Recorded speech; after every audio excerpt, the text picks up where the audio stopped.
Salam, selamat hari Minggu, Komisi Remaja GKI Sumut Medan. Hari ini kita berjumpa kembali di dalam menjalani ibadah Komisi Remaja. Dan biasa kita lakukan pada pukul 8 pagi. Sebelum kita mendengarkan firman Tuhan, mari anak-anak ibu kita bersatu di dalam doa dan dipimpin oleh Bapak Pendeta Luther Novriaman Lase. Mari kita bersatu dalam doa. Kita berdoa. Bapa yang baik, terima kasih untuk saat ini Tuhan. Kami sebentar lagi akan mendengarkan firman-Mu Tuhan dalam kebaktian remaja pada hari ini. Tuhan, berikanlah kami kekuatan dan kemampuan agar kami dapat boleh mendengarkan firman-Mu ya Tuhan dengan baik. Kami dapat memahaminya sehingga dapat kami lakukan di dalam kehidupan kami. Berkati juga hamba-Mu yang akan menyampaikan, berkati seluruh persiapan dan perenungannya. Bersabdalah Tuhan kepada kami semua, kami bersedia untuk mendengarkannya. Di dalam nama Tuhan kami Yesus Kristus kami sudah berdoa. Amin. Baik adik-adik, firman Tuhan yang akan Bapak bacakan terambil dari surat Kolose pasal yang ketiga, surat Kolose pasal yang ketiga, ayat yang kelima sampai dengan yang ke-11. Demikian bunyi firman Tuhan. Karena itu matikanlah dalam dirimu segala sesuatu yang duniawi, itu percabulan, kenajisan, hawa nafsu, nafsu jahat dan juga keserakahan yang sama dengan penyembahan berhala. Semuanya itu mendatangkan murka Allah atas orang-orang durhaka. Dahulu kamu juga melakukan hal-hal itu ketika kamu hidup di dalamnya. Tetapi sekarang, buanglah semuanya ini, itu marah, geram, kejahatan, fitnah, dan kata-kata kotor yang keluar dari mulutmu. Jangan bagi kamu saling mendustai, karena kamu telah meninggalkan manusia lama serta kelakuannya, dan telah mengenakan manusia baru yang terus-menerus diperbaharui untuk memperoleh pengetahuan yang benar menurut gambar khaliknya. Dalam hal ini tiada lagi orang Yunani atau orang Yahudi, orang bersunat atau orang tak bersunat, orang barbar atau orang Skit, budak atau orang merdeka, tetapi Kristus adalah semua dan di dalam segala sesuatu. Demikian juga pembacaan firman Tuhan. Yang berbahagialah kita adalah kita semua adik-adik yang mendengarkan, membaca firman Tuhan ini dan yang melakukannya di dalam kehidupan kita dengan setia. Adik-adik, hari ini tema kita adalah black or white. Bapak ulangi sekali lagi, black or white. Ini bukan judul lagu, tapi Bapak yakin kamu mengerti apa artinya. Black or white itu artinya secara hurufiah adalah hitam dan putih. Tetapi ini bukan bicara tentang warna, atau hari ini kita bukan pembelajaran tentang warna. Tapi yang dimaksudkan di dalam tema ini adalah tentang warna kulit. Atau sebuah istilah yang mungkin kamu kenal adalah rasisme. Pernah mendengar kata rasisme? Memang rasisme itu konotasinya negatif. Artinya diskriminasi terhadap seseorang berdasarkan apakah itu ras atau warna kulitnya atau juga latar belakangnya, misalnya sukunya. Jadi ada prasangka di sana. Dan ini memang sesuatu yang buruk. Nah, contohnya bagaimana adik-adik? Pernahkah kamu dalam pergaulanmu sehari-hari, entah itu di sekolah, atau di tetangga, atau di mana saja tempat kamu bermain, kamu dibully, atau diejek begitu, diejek, berdasarkan apakah kamu suku tertentu, atau punya warna kulit tertentu, atau latar belakang tertentu, dan seterusnya. Misalnya ada yang mengatakan kepada kamu seperti ini, karena kamu suku ini, maka kamu orangnya seperti itu. Atau karena kamu dari latar belakang ini, maka kamu orangnya pasti seperti itu. Itulah contoh di mana rasisme itu atau prasangka kepada orang-orang yang saat ini ada di dalam kehidupan kita, itu masih terus terjadi. Jadi orang senantiasa didiskriminasi, dibeda-bedakan. Jadi dipersangkakan berdasarkan latar belakang, apakah warna kulit ataupun suku mereka dan seterusnya. Nah sekarang, apakah menurutmu rasisme itu boleh?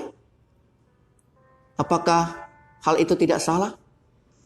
Menurut firman Tuhan yang pada hari ini kita baca dan dengarkan, rasisme itu adalah sesuatu yang salah. Kenapa begitu adik-adik? Karena rasisme itu berarti kita membeda-bedakan orang. Rasisme itu berarti bahwa kita memandang ada suku tertentu yang lebih tinggi atau yang lebih rendah daripada suku yang lain. Rasisme itu mengatakan atau hendak menegaskan kepada kita bahwa ada kelompok yang lebih tinggi dan lebih mulia daripada kelompok yang lain. Dan ini tidak sesuai dengan prinsip iman Kristen. Adik-adik ingat, iman Kristen adalah iman yang membuat pengelompokan-pengelompokan itu hilang. Iman Kristen tidak pernah memandang orang berdasarkan warna kulit, atau latar belakang, atau sukunya, dan seterusnya. Karena di hadapan Tuhan, kita semua adalah makhluk mulia yang sama berharganya, yang sama nilainya di hadapan Tuhan. Lalu apa yang terjadi dalam surat Kolose pasal yang ketiga, ayat yang kelima sampai dengan ke-11 tadi? Dalam situasi pada saat itu, sebenarnya Rasul Paulus juga menghadapi hal yang sama. Jemaat di Kolose memang adalah jemaat yang bercampur, heterogen.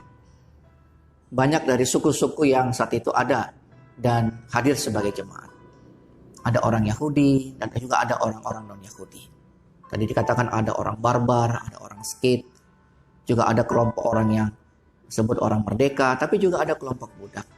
Ada juga orang dari kelompok Yahudi dan juga non-Yahudi, misalnya Yunani. Semuanya bercampur menjadi satu di dalam jemaat. Tetapi pada awalnya yang terjadi adalah orang-orang Yahudi kebanyakan itu menganggap diri mereka lebih tinggi dan lebih mulia. Orang-orang Yahudi selalu menganggap bahwa orang-orang di luar mereka itu lebih rendah dan tidak layak seperti mereka. Mereka lah satu-satunya suku yang layak di hadapan Allah dan memiliki kelebihan dibandingkan dengan suku yang lain. Apa yang Paulus tegaskan dalam surat tadi? Ketika kita bukan orang percaya, hal itu memang bisa kita lakukan. Itu wajar karena kita belum percaya kepada Tuhan. Tapi kalau kita sudah menjadi manusia baru, ada istilah manusia baru adik-adik, sudah menjadi orang percaya maksudnya kepada Tuhan, maka hal itu tidak boleh lagi ada dalam kehidupan kita. Manusia baru tidak boleh lagi membeda-bedakan orang berdasarkan warna kulit, atau sukunya atau latar belakangnya. Kenapa? Karena Tuhan katanya ada. Tuhan adalah segala sesuatu dan di dalam segala sesuatu. Artinya semua itu adalah ciptaan Tuhan. Mau orang warna kulit putih atau hitam atau coklat atau apapun. Mau orang dari suku Jawa, suku Batak, suku ini apapun adik-adik. Contohnya begitu. Itu semuanya adalah ciptaan Tuhan. Berasal dari Tuhan. Tuhanlah yang semuanya memilikinya. Jadi tidak ada satupun dari mereka yang lebih mulia daripada yang lain. Tidak ada satupun dari mereka yang lebih rendah dan tidak mulia di antara yang lain. Semuanya berharga di mata Tuhan. Itu yang Paulus sedang katakan di dalam konteks atau situasi jemaat di Kolose pada saat itu. Lalu apa dari firman Tuhan pada hari ini adik-adik yang dapat kita terapkan dalam kehidupan kita sehari-hari? Ini yang seringkali menjadi persoalan yang mungkin pernah kita hadapi dalam kehidupan. Saat ini Bapak mengatakan bahwa rasisme itu juga masih ada dalam kehidupan kita. Dan kita memang harus siap terkadang menghadapi hal ini. Tapi yang kedua, sebagai anak-anak Tuhan, sebagai orang-orang Kristen, kita harus tunjukkan kepada dunia bahwa kita adalah orang-orang yang tidak pernah membedakan orang berdasarkan apakah itu warna kulit atau suku atau latar belakangnya. Kita melawan rasisme itu. Kita melawan pembeda-bedaan, diskriminasi berdasarkan itu. Karena di dalam Tuhan sebagai iman Kristen, sebagai orang Kristen, kita paham bahwa di dalam Tuhan tidak ada pembeda-bedaan itu. Tuhan tidak membeda-bedakan orang. Di hadapan Tuhan semua orang sama. Bapak dan kamu juga sama. Sehingga kita juga tidak boleh dalam pergaulan kita adik-adik. Entah itu nanti kamu di tetangga, di tempat bermain, di sekolah, dimanapun kamu berada. Ingat, kamu juga tidak boleh membeda-bedakan orang berdasarkan warna kulit ataupun sukunya. Dan sebaliknya juga, kamu dapat merasakan betapa tidak enaknya kalau orang membeda-bedakan kamu berdasarkan warna kulit atau sukumu. Jadi mari adik-adik, tunjukkan kepada dunia bahwa kita adalah anak-anak Tuhan, remaja-remaja Kristen yang tidak seperti yang dikatakan itu, yang tidak bersikap rasis, tapi kita melawan rasis, kita menghilangkan perbedaan, karena kita menganggap bahwa semua yang ada yang dengan Tuhan itu adalah sama berharganya, seperti kita dan orang-orang yang lain di sekitar kita. Ini firman Tuhan yang kita dengarkan pada hari ini, kiranya memberkati kita semua. Adik-adik atau anak-anak ibu, Komisi Remaja GKI Sumut Medan. Hari ini kita memiliki tema Black or White, hitam atau putih. Nah, kalau kita melihat judul ini, pasti kita juga langsung hitam putih, ada sesuatu yang berbeda di sana. Ada yang tidak sama di sana. Ada yang tidak seiring sejalan di sana. Ada yang bertolak belakang. Bayangkan hitam putih. Nah, memang ketika Tuhan menciptakan manusia dan segala isinya di dalam dunia ini, Tuhan juga tegas menciptakan itu dengan berbeda satu sama yang lain. Contohnya gelap dan terang, laki-laki dan perempuan, darat dan laut, atau air dan darat, dan banyak lagi adik-adik. Artinya semuanya itu sangat kontras perbedaannya, tidak ada yang sama. Jadi dari awal ciptaan Tuhan pun yang pertama, ini memang berbeda. Tetapi adik-adik, apakah perbedaan ini suatu hal yang bisa dikatakan merupakan perbedaan itu adalah sebuah yang dikatakan musuh, atau bisa dikatakan untuk bisa menyerang dan tidak mau menerima satu sama yang lain? Ungkapan itu adalah ungkapan yang salah. Karena perbedaan itu adalah sesuatu yang kaya di hadapan Tuhan. Coba bayangkan kalau semuanya itu perempuan semua. Pasti di dalam dunia ini tidak ada yang berwarna gitu ya. Tetapi Tuhan menciptakan ada perbedaan itu supaya apa? Dunia ini kelihatannya begitu indah. Nah, adik-adik, hal ini juga terjadi di dalam kehidupan jemaat Kolose. Sebenarnya Paulus saat itu belum sampai ke sana dia menginjili. Tetapi dia melalui seorang pendiri bisa disebutkan itu yang bernama Epapras. Dari Epapras inilah dia juga pendiri gereja di sana. Dia tetap memberikan sebuah keinginan supaya keinginannya itu, harapannya itu tetap diarahkan, tetap dibimbing oleh Paulus ketika membimbing jemaat yang dipimpinnya. Nah, saat itu Paulus melihat, memang satu sisi Paulus melihat ada yang bisa dikatakan jemaat Kolose ini sisi yang baik. Mereka dulu tidak pernah mengenal Kristus.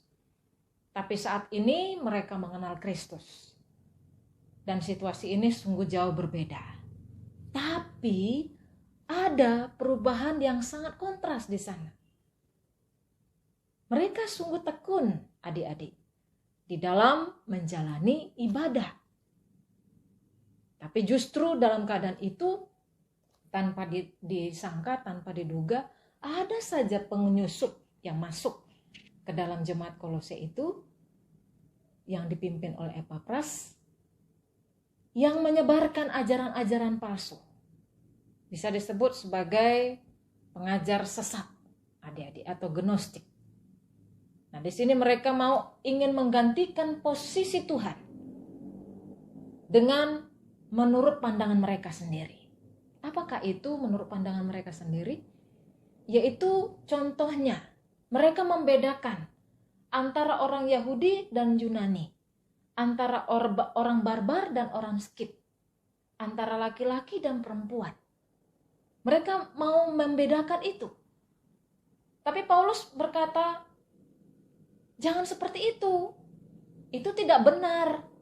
Itu tidak boleh terjadi di jemaat ini kalau kamu sudah mengenal Kristus. Bahkan Paulus juga melihat bahwa jemaat yang ada di Kolose ini ketika mereka melakukan perbedaan antara satu sama lain, Yahudi, orang Skit atau Yunani, perempuan, laki-laki atau segalanya. Ini dapat kita lihat di ayat 11 tadi. Nah, di sini juga mereka menyalahkan. Bahkan bisa yang berbahaya, paling berbahaya di sini adik-adik, mereka mengatakan itu adalah orang yang najis. Mereka adalah orang yang berdosa.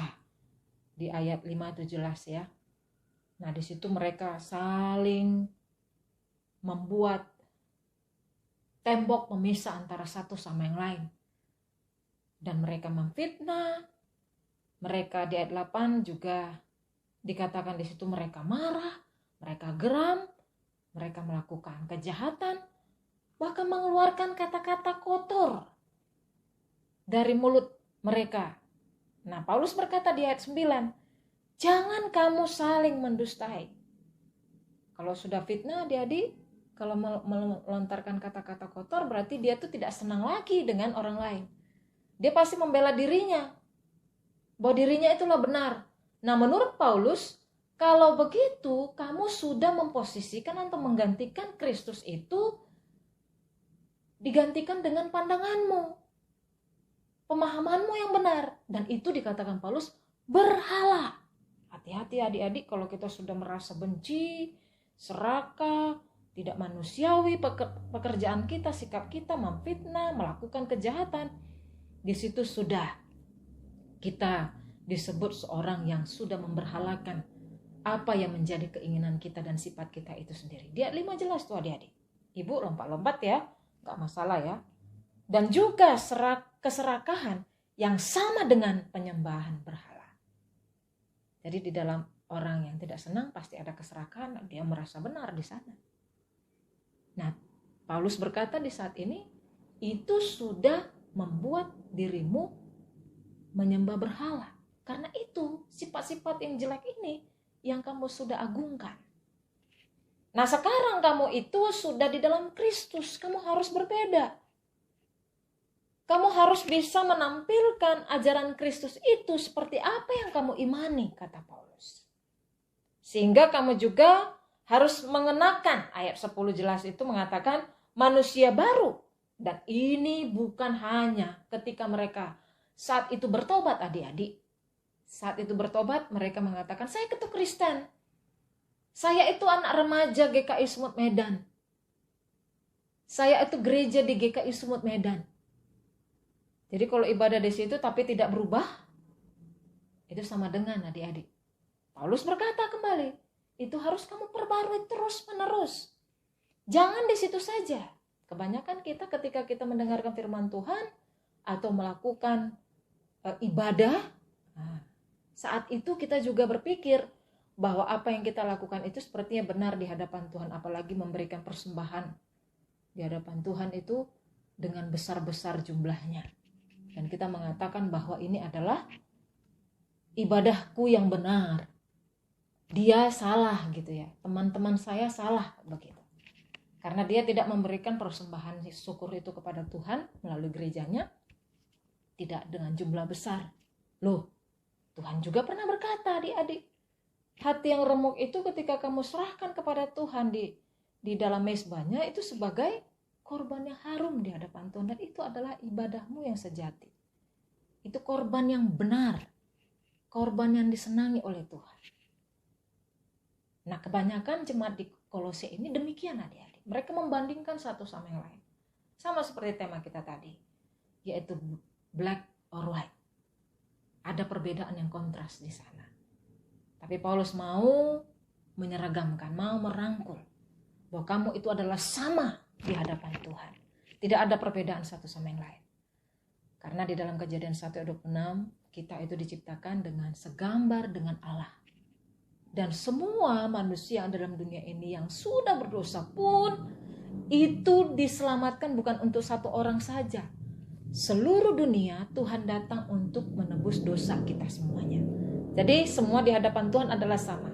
Oleh karena itu adik-adik, kita boleh tarik saat ini bagaimana kita itu sebagai anak remaja yang Tuhan perkenankan untuk melakukan panggilan ini, di mana ada kalau terjadi rasisme atau mengagungkan perbedaan itu, kita harus stopkan itu semua. Kita harus berhentikan itu semua. Semuanya itu punya hak dalam, misalnya di dalam sebuah grup WA, FB gitu ya.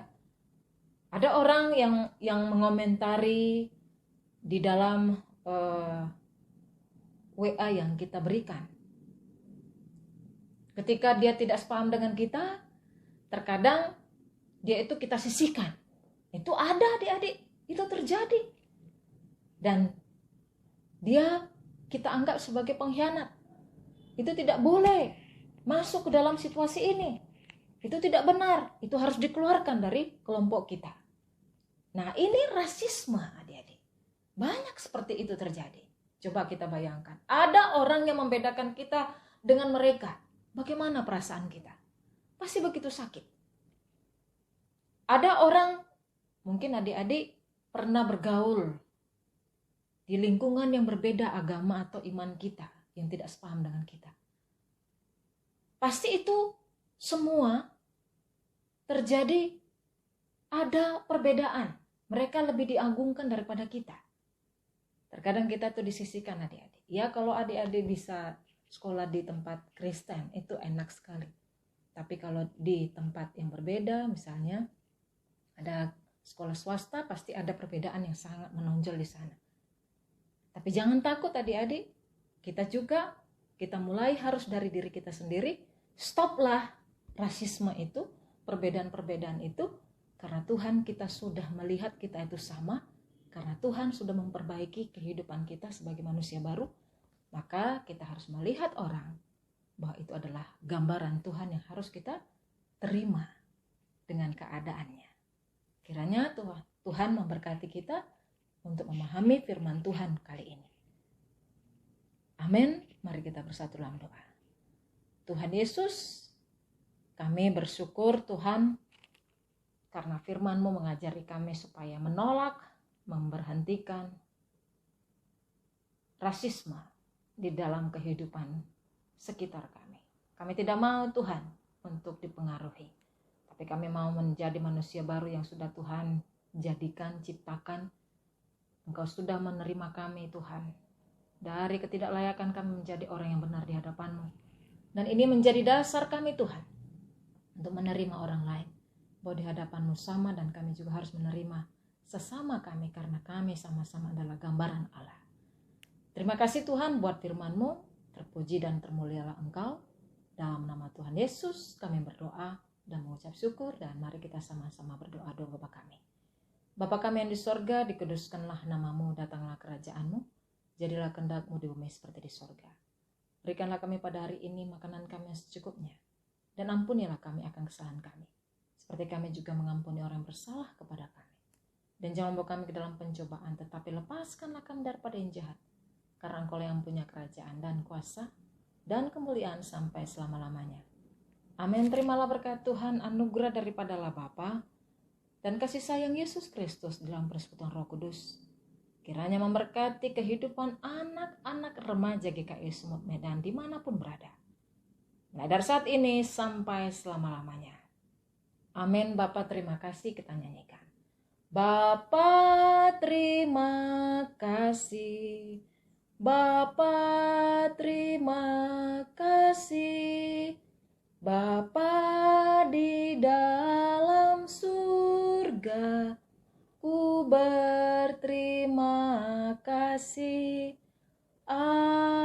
Amin. Salam anak-anak ibu, selamat hari Minggu, Tuhan memberkati.